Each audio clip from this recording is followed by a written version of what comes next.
Ok. Donc on va découvrir les capacités de la P420, Hmm. puis certains cas d'application chez nos clients. Et on Cool. finira par une initiation à la plateforme cloud qui est au-dessus des Ok, ouais. players, Ouais. qui est une option bien utile pour ceux qui veulent gérer des flottes d'équipements. Ok, ouais, ouais.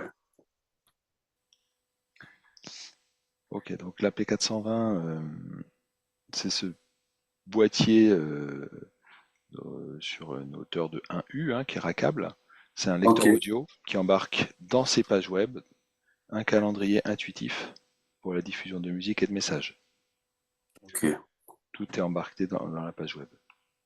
On va pouvoir donc diffuser selon un calendrier, selon des horaires et des jours, avec une bonne précision, que ce soit avec une connexion en ligne, avec un accès NTP, ou que ce soit aussi hors ligne. On va maintenir l'horloge avec une RTC précise. Ok. Donc ça fonctionne à l'unité pour un usage d'un seul lecteur en autonomie, ou ça peut fonctionner par milliers d'appareils avec une connexion à une plateforme centrale sur Internet. Ok. On a dorénavant deux options disponibles sur cette machine. Une première option qui est un Wi-Fi embarqué, donc avec ici une antenne Hmm. déportée du boîtier, mais le module Wi-Fi est intégré au produit. Et puis une autre possibilité d'avoir de l'extension de mémoire interne. On va rentrer dans le détail tout à l'heure. Les marchés visés sont les marchés de musique d'ambiance en magasin, de musique et de messages en parc à thème, et aussi des marchés plus liés à l'éducation avec les sonneries de fin de cours. Ok, ouais, ouais. Nous accueillons Myriam, bonjour. Donc on plonge un petit peu plus dans les fonctionnalités. Donc sur l'audio, euh, donc on utilise un DAC professionnel avec un niveau de signal sur bruit de 96 dB. On a la possibilité de lire quasiment tous les types de médias, jusque dans des fréquences d'échantillonnage jusqu'à 96 kg, les profondeurs de bits jusqu'à 24 bits, et voici l'ensemble des conteneurs qui sont supportés. Ouais, le format, ok. Cool. On est en ARS quand même, quoi, avec du FLAC et de l'IFF. C'est cool, ouais. On peut aussi lire pas uniquement des médias qui sont stockés sur la machine, mais on peut aussi lire des flux ASCAST et Shoutcast. En audio, on va distinguer, en fait, on va gérer deux sources audio. On va gérer on a la possibilité à la fois de gérer un calque de musique et un calque de message. Et donc de jouer avec la superposition des calques en audio. Et enfin, afférent à l'audio, on a Continuum. Continuum, c'est un système de supervision de stream qui va scruter le bon fonctionnement du stream et en cas de coupure de stream, basculer sur une piste de secours en local. Cette piste de secours, et donc elle va permettre de jouer de façon ininterrompue la musique. Et si le stream revient, eh bien, le lecteur rebascule sur le stream lorsque celui-ci est intègre. Pour le calendrier, on va pouvoir organiser au sein d'un calendrier, créer plusieurs programmes musicaux et plusieurs programmes de messages. On va pouvoir régler le volume distinctement entre la musique et les messages pour créer un gain supérieur par exemple sur les messages. Et puis on a plusieurs mécanismes de lecture, en particulier lecture aléatoire évidemment, mais avec historique. C'est-à-dire c'est un titre parmi n, puis un titre parmi n-1, puis un titre parmi n-2. Et puis si j'ai pas fini le premier jour et que je redémarre le jour suivant, eh bien un titre parmi n-3, puis un titre parmi n-4, etc. Donc on garantit de balayer tout le contenu, toutes les playlists. Pour les messages, on verra, on a des schémas de répétition pour créer rapidement des, euh, des motifs de répétition de messages. Les stockages, c'est un lecteur qui accueille des stockages amovibles sur clé USB et carte micro SD. D'ailleurs, ces supports amovibles, on va pouvoir les formater dans un formatage qui est le plus fiable pour une exploitation professionnelle, qui est le XT4, et ça va se faire via l'interface du lecteur. D'accord. Le XT4, c'est pas un formatage qui est disponible sous Windows, donc c'est pour ça qu'on le met à disposition dans l'interface web du lecteur. Vous branchez la clé, paf, le lecteur vous propose de la formater. Le lecteur, par défaut, il a aussi 4 Go de mémoire interne. Ça peut être suffisant pour des applications école, par exemple, on parlait de sonnerie, c'est tout à fait suffisant. Si c'est pas suffisant, on a possibilité d'étendre la mémoire interne, parce qu'on a un port USB interne. Donc en plus des ports USB de façade, on a aussi un port USB interne qui vous permet de sécuriser vos contenus dans l'enveloppe du lecteur. Donc vous faites de la préparation chez vous, vous envoyez ça à l'autre bout du monde sans risque de perdre le support. Donc on va retrouver bien sûr des emplacements pour les mémoires. On va avoir une sortie audio asymétrique sur RCA, port Ethernet, des USB, un contact d'entrée et 2 relais de sortie également. J'ai pas mis, et en option donc le Wi-Fi intégré. Donc tout ça c'est disponible sur la machine. Vous achetez la machine, vous bénéficiez de tout ça. Si ensuite vous voulez avoir un accès distant à la machine ou gérer plusieurs machines, vous allez actionner l'option WaveSpark.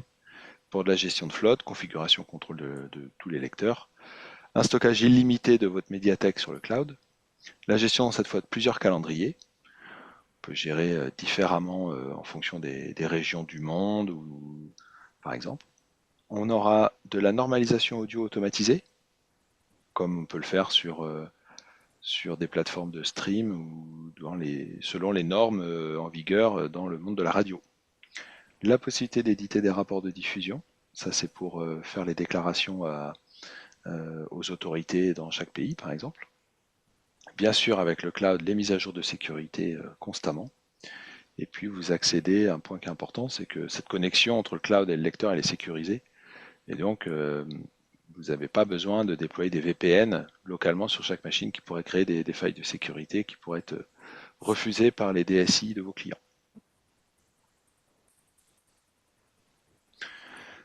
Donc dans la version non Wi-Fi, voilà à quoi ça ressemble le lecteur. En façade avant, un port USB pour une mémoire externe, un port micro SD pour mémoire externe. Les lettres d'activité réseau et d'activité lecteur sont ramenées en façade avant, dans le cas où c'est raqué, c'est bien pratique. Un bouton power. Alors ce bouton power, supposez que vous avez un lecteur qui est activé, qui est allumé, vous débranchez à l'arrière et vous rebranchez, et bien le lecteur repart. Donc il est robuste à la coupure de courant. C'est un bouton plutôt qui sert à la fois au power, mais surtout à des phases de réinitialisation, retour configuration usine par exemple. À l'arrière, RCA.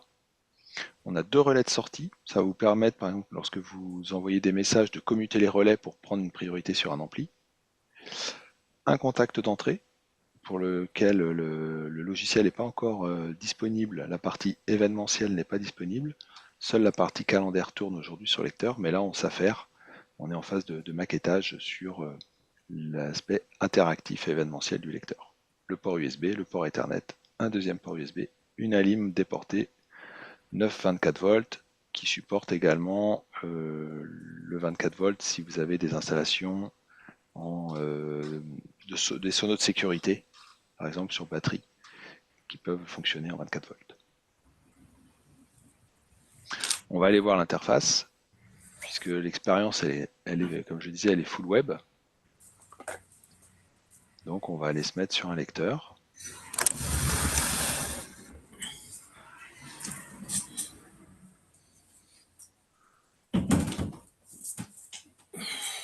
Oups. Donc en fait, pour y accéder localement, je vais taper. OK. Donc on accède localement au lecteur par son numéro de série que j'ai saisi ici. Okay. Et donc là j'arrive sur une page pour laquelle j'ai un certain nombre de menus qui sont bridés. C'est une page, un dashboard, un tableau de bord, dans lequel je vois le stockage qui est occupé. Ici, je vois que je suis connecté, c'est un lecteur qui est connecté à WaveSpark. Là, il n'y a pas d'activation de la modalité de surveillance de stream. Voilà, il joue Abyssiny. Et voilà ce qui s'apprête à jouer dans les prochaines minutes. Donc on voit ici le layer musique en bleu et le layer message en vert. Donc en fait, là, il vient jouer plein de messages. Je vais me connecter. Donc on a une modalité de connexion, donc soit d'administrateur aujourd'hui. Et j'accède du coup à des menus sur la gauche, donc dans Média Librairie, calendrier, et puis des paramètres. Là, l'interface est en anglais. Si votre navigateur est en français, l'interface passera en français. Voilà, les deux sont disponibles. La Média Librairie, et ici, je peux donc monter des titres.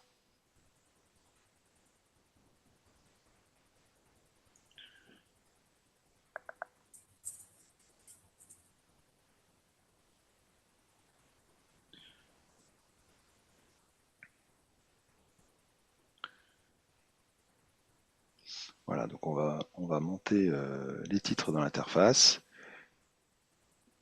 Voilà, j'ai la possibilité de les filtrer et de les pré-écouter dans l'interface.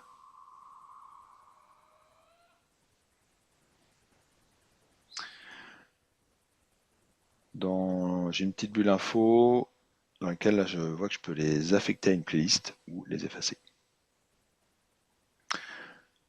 Ensuite, j'ai des playlists. Donc les playlists, je vais en créer une nouvelle.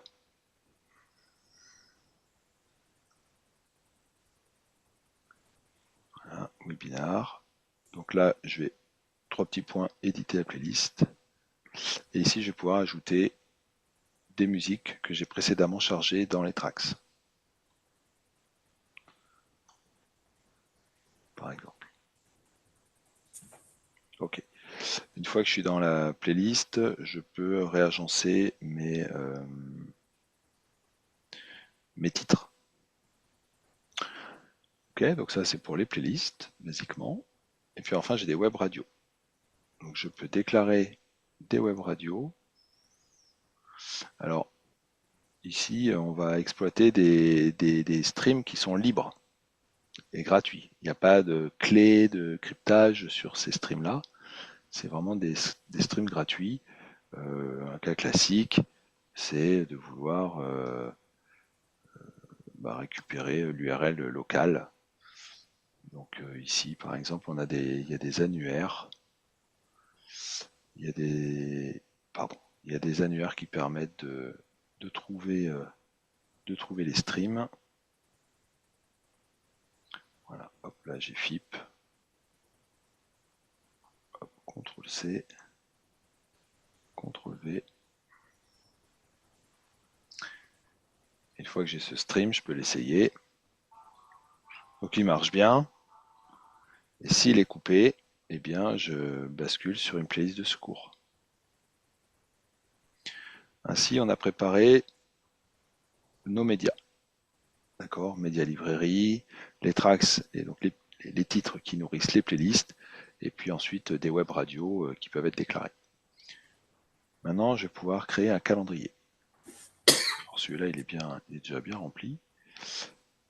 Je vais aller par ici, là il n'y avait rien. Hop, voilà. Ok. Donc quand j'arrive sur un calendrier, il est vierge, et donc j'ai la possibilité cette fois de créer mes différents programmes musicaux. Donc là, je double-clique, il me propose un programme de musique. Matinale. Donc 1 heure de début, par exemple 8 heures. Une durée, par exemple 4 heures. Et un contenu, par exemple une playlist qui contient 29 titres, qui dure 1h46. Les modalités de lecture, par exemple aléatoire, avec l'historique de lecture, et en boucle. La répétition, tous les mardis, mercredis et jeudis, toute l'année, jusqu'en 2049. Donc nous, on a un calendrier infini par rapport à d'autres concurrents qui n'ont pas de calendrier infini. Ok. J'ai aussi la possibilité d'ajouter des dates en plus de ce que j'ai créé par répétition et de retirer certaines dates également depuis l'interface. Enfin, je peux choisir que pendant la diffusion de cette musique, je ferme un relais. Je ferme un relais pour prendre la main sur un ampli. Voilà, j'ai fini. Au sein de mon calendrier, j'ai créé un programme. Bien sûr, je peux en créer plusieurs. Je peux même les faire se chevaucher, on va voir ce que ça donne. Cette fois, je double-clique vers, vous voyez, vers 11h40, musique programme, il était 11h39. Midi, je vais aller vite. Voilà. Donc là, j'ai créé un deuxième programme. Lorsque le lecteur va arriver sur ce nouveau programme, il va interrompre le programme en cours et basculer sur le nouveau.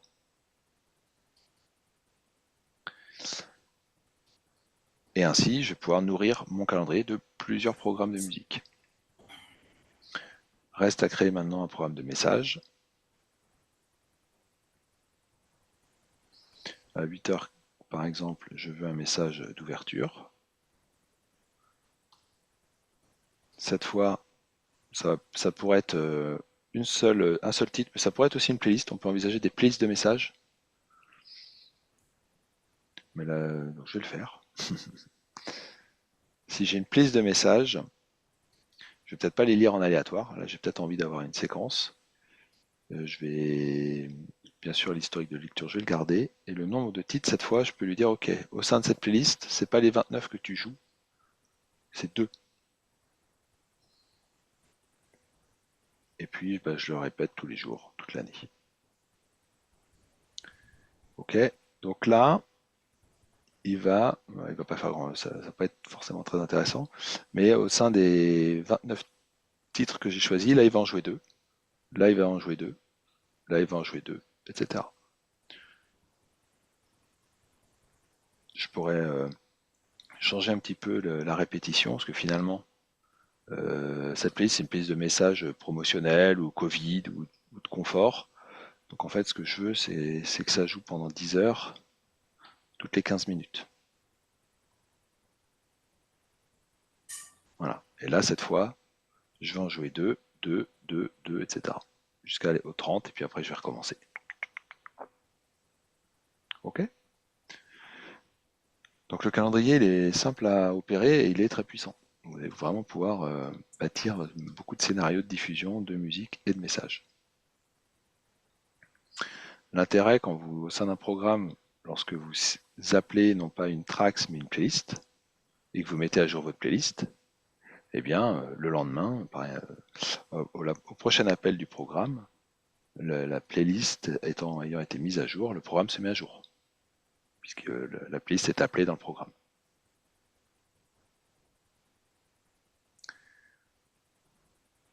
Quelques éléments de paramétrage. Dans les paramétrages, on va retrouver les aspects réseau, par défaut DHCP, mais on peut aussi utiliser les IP statiques. Les aspects horaires, évidemment, on parle de calendrier, c'est très important d'être robuste à tous les fuseaux horaires. Les éléments de stockage, je vous ai dit qu'il y avait plusieurs stockages possibles. Voilà, ici, ils sont tous listés. La mémoire interne, vous voyez, à 3,7 Go. Là, je vais regarder s'il y a un autre élément qui est fixé dessus. Là, il n'y a rien. Il faut savoir que tout ce qu'on a fait, apporter des musiques, créer des programmes, organiser des calendriers, ça se fait dans une zone mémoire. Ça se fait dans la zone mémoire qui est indiquée ici. Si vous faites le choix de travailler sur la mémoire interne et que vous travaillez dessus, bah, tout va se remplir comme ça. Si vous basculez sur une clé USB, bah, vous vous retrouvez tout nu. Il n'y a plus rien, évidemment. Ce n'est pas une addition des mémoires, c'est bien l'une ou l'autre. D'où l'importance de bien tailler la mémoire au début. Les systèmes, ça permet de faire des actions à distance par le web sur le lecteur, et en particulier les mises à jour, qui peuvent également se faire en ligne. L'utilisateur, aujourd'hui, un seul mode de droit, une seule modalité, c'est administrateur. Et WaveSpark, c'est l'interface qui va me permettre de faire l'appairage de mon lecteur à mon cloud. Et un deuxième menu de paramétrage qui est sur les volumes. Donc le volume principal, le niveau de sortie professionnel jusqu'à plus 4 dBu et le gain des messages. Par exemple, si je sélectionne que les messages ont 2 dB de plus que la musique, alors ma musique, vous savez, c'est le calque bleu, bah, il se retrouve 2 dB en dessous et le message 2 dB au-dessus. Et je règle mes volumes de cette façon.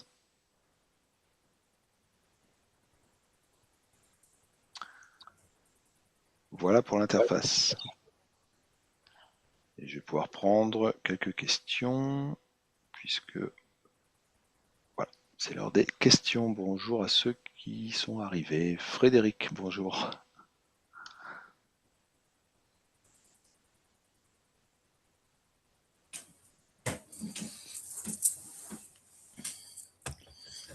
Alors, pourquoi j'ai l'impression que mon partage a sauté. Je vais y retourner.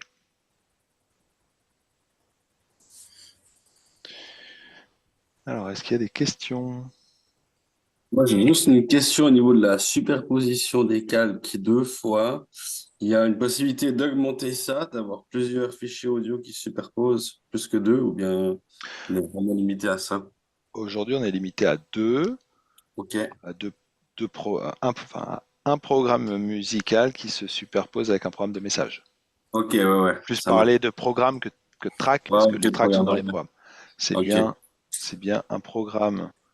euh, voilà. C'est bien un programme.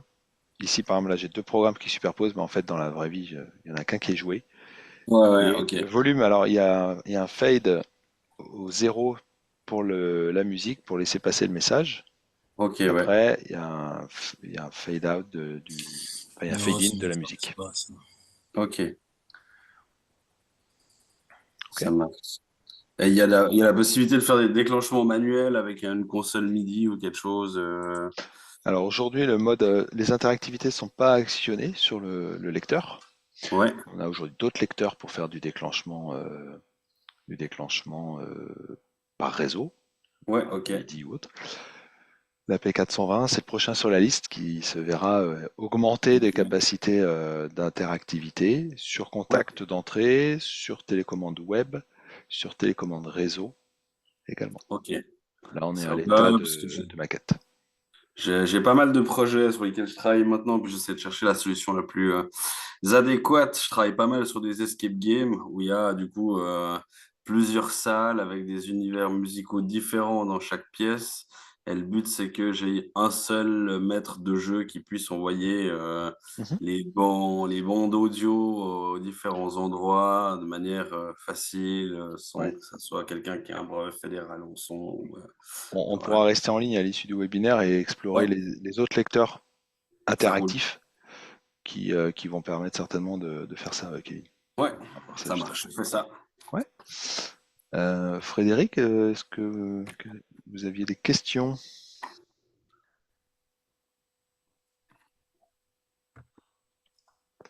Alors, je vais poursuivre. Là. Ok, maintenant, quelques cas d'usage euh, chez nos clients. Donc, en premier lieu, les premiers clients, c'est les agences sonores. Donc là, j'ai cité un client qui s'appelle WIM Production, qui fait donc des paysages sonores à destination des marques et qui s'appuie sur les lecteurs et pas que, mais aussi sur l'interface cloud pour sonoriser à environ 180 magasins, que ce Ok, soit Givenchy, Messika, Kitsune, donc des marques plutôt moyen haut de gamme. Et l'intérêt qu'ils ont à exploiter notre solution. C'est une des rares solutions sur le marché qui permet de faire du store and forward, c'est-à-dire de créer des contenus sur le cloud et de les descendre intégralement dans les lecteurs pour s'affranchir de tout problème réseau. Et ce qui permet de déployer, on peut accompagner les clients en Chine, en particulier Chine continentale, qui peut être assez complexe en termes d'accès serveur. Euh, voilà, on est robuste. Et puis, il y a beaucoup de situations où les réseaux sont coupés. Les ouvertures de magasins, les réseaux sont pas encore là. Il y a plein de situations où le réseau est dysfonctionnel, mais dans notre cas, la musique, elle joue. Ça, c'est le gros atout. On a aussi beaucoup d'applications en PA, public adresse, hein, espace public. Je cite Boval qui a plus de 50 zones dans son parc qui tournent avec la P420. Donc on a ici des contrats assez poussés en message, entre basse saison, haute saison, lundi, différentes samedis, etc. Et donc les machines sont exploitées à fond sur le calendrier. Et puis on a des marques qui l'utilisent en autonomie pour diffuser du message. Par exemple, Ikea en France, ils les utilisent. Cette fois, la partie musique incombe à d'autres acteurs et eux, ils viennent insérer du message en local. Euh, Beaucoup d'écoles aussi, en particulier aux Pays-Bas, on a plusieurs centaines d'écoles maintenant qui ont le lecteur.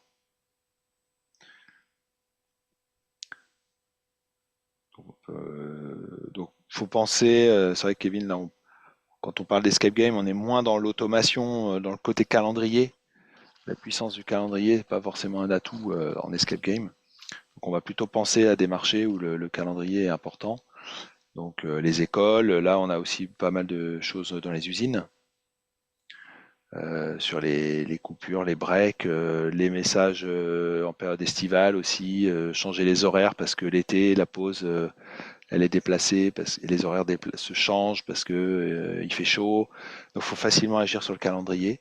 Donc application industrielle, application école, et puis application musique d'ambiance, ouais, c'est sûr. Ah, ok. C'est HR aussi, hein, café, hôtel, restaurant. Alors souvent les cafés, hôtels, restaurants, ils ont besoin de contenu musical. Nous, on ne fournit pas le contenu. Donc on va plutôt transiter par une agence sonore. On va aller faire un saut maintenant sur le cloud. Donc le cloud s'appelle WaveSpark. Tout à l'heure, on était sur le lecteur. On a vu qu'on avait ici l'interface qui permettait De faire lire, ouais. d'enrôler le Ouais. lecteur sur le cloud. Donc en fait, on va faire, voilà, par exemple, je vais le faire, hein. Voilà, là, je l'ai sorti.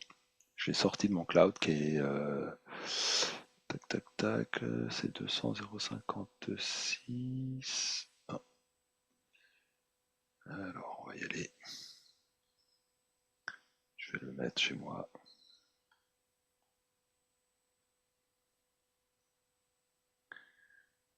Ah, voilà. Donc bah, là, il est offline hein, puisque je l'ai sorti. Moi, je vais l'effacer ici. Remove, confirm. Voilà. Je vais reprendre mon lecteur. Je vais dire, hey, présente-toi sur le cloud. J'obtiens un code PIN qui est valable 15 minutes et qui me permet de l'ajouter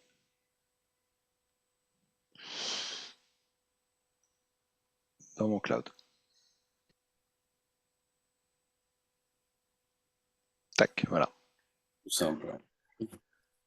Donc cette fois, il est intégré dans ma liste de lecteurs, hein. Donc sur le menu gauche, je retrouve un menu avec les flottes de lecteurs. Et je vais pouvoir le taguer. Par exemple, Sofitel, hop, Sofitel France.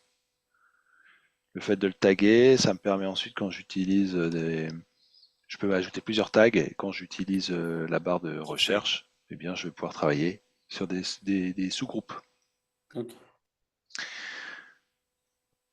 Sur ce lecteur, je peux aussi avoir un accès au plus près de la machine et de voir ce qu'elle fait unitairement.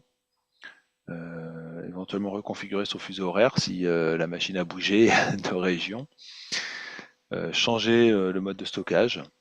Voilà, j'ai un certain nombre d'actions que je pouvais faire en local sur lecteur, bah, je peux les faire à distance depuis le cloud. Et gérer un volume, rebooter une machine pour de l'aide, de l'assistance technique sur le site. Le menu groupe permet de créer les tags, les fameuses balises qui nous permettent ensuite de faire de la recherche. Dans la librairie de médias, on retrouve les fichiers, les playlists. Un point à signaler ici, c'est que cette fois, alors là, elle a le même nom. Cette playlist, elle a le même nom que ce qu'on C'est a pas fait la tout à même. l'heure sur le lecteur, c'est pas la même, hein. Ce que vous avez Ouais. fait sur le lecteur reste sur le lecteur, Reste dans le lecteur, ouais, et ça a ça du remontera sens. jamais sur le cloud. À l'inverse, ce que vous faites sur le cloud a une chance de, C'est ça. si vous le souhaitez, va descendre dans le lecteur. Ça C'est marche. unidirectionnel. Ça roule. Euh, L'intérêt ici, c'est que je vais pouvoir ajouter des tracks directement depuis mon ordinateur, sans passer par le, le gros pot pourri qui est enfin, le gros réservoir de tracks. Si j'ai déjà organisé mes playlists sur mon PC, eh bien, je peux les monter directement. Ça roule. Ici d'ailleurs, je vois que l'icône est activée, c'est l'icône de normalisation. C'est-à-dire que j'ai fait le choix de normaliser les titres montants. Dans les paramètres de mon compte, j'ai une normalisation qui est activée en EBU R128 sur des paramètres qui sont ici les paramètres de Spotify. Ok, on est en 23,9. Voilà. Donc ça permet de gagner énormément de temps dans le traitement en masse. Playlist, on l'a vu. Web radio, c'est la même modalité que quand on le fait en local, sauf que là, ces informations-là, elles sont en centrale dans le cloud.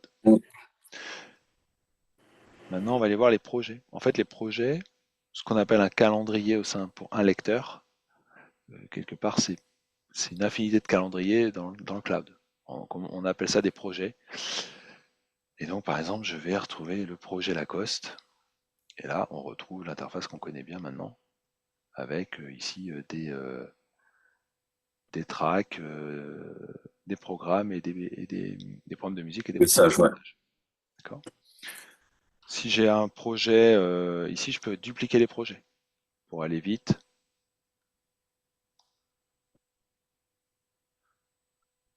Voilà. Là, ça peut être intéressant parce que moi, je travaille sur plusieurs marques. Il y a des nuances entre les marques. Je peux dupliquer rapidement mes projets et envoyer ensuite des projets différemment sur les lecteurs. D'ailleurs, quand mon projet est fait, j'ai la possibilité. C'est ici que j'envoie les projets sur les lecteurs. Je peux cliquer ici.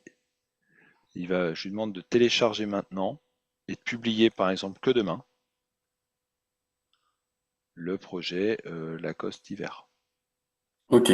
Ouais, directement là, c'est pas mal. Donc on peut distinguer la date de téléchargement et la date de bascule. Ok, Et puis ensuite, je peux aussi faire de la mise à jour de machine à distance. Ça, c'est ouais, très important pour les failles de sécurité en particulier. ça a du sens. Dans la partie administration, cette fois, on peut être multi-utilisateur Ok. en tant que lecteur ou administrateur. Et puis, on peut bâtir des matrices de droit plus abouties pour vos clients. Le cloud, il est soumis à un abonnement mensuel qui est comptabilisé directement en ligne et qui est fonction du nombre de lecteurs. Donc, vous allez payer uniquement à l'utilisation des lecteurs sur le cloud.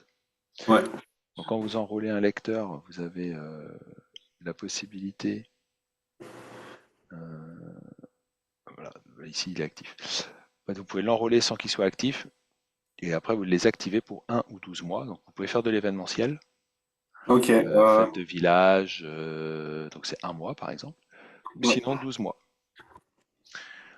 Et à partir du moment où vous activez le service, eh bien la facturation s'enclenche. Vous pouvez enrôler des lecteurs en amont, parce que vous faites de l'achat groupé, par exemple, pour avoir des prix. Vous faites un achat groupé, vous les enrôlez, et vous les activez au moment où ils sont déployés. Ok. Donc on a la facturation et le paiement. Alors, là où voilà, l'historique de facturation, donc toutes vos factures elles sont enregistrées sur l'interface. Voilà en quelques mots comment marche Wayspark.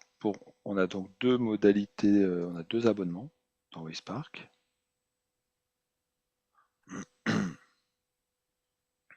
Que vous retrouvez en ligne ici.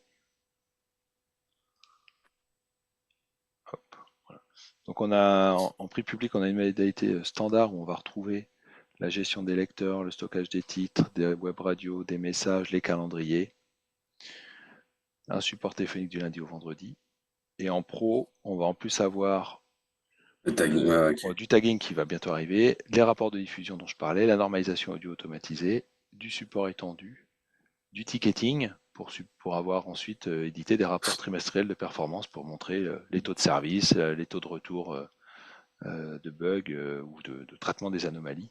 On se rapproche des contrats que les music providers engagent eux-mêmes vis-à-vis des marques et que quelque part ils nous demandent également de suivre. Voilà.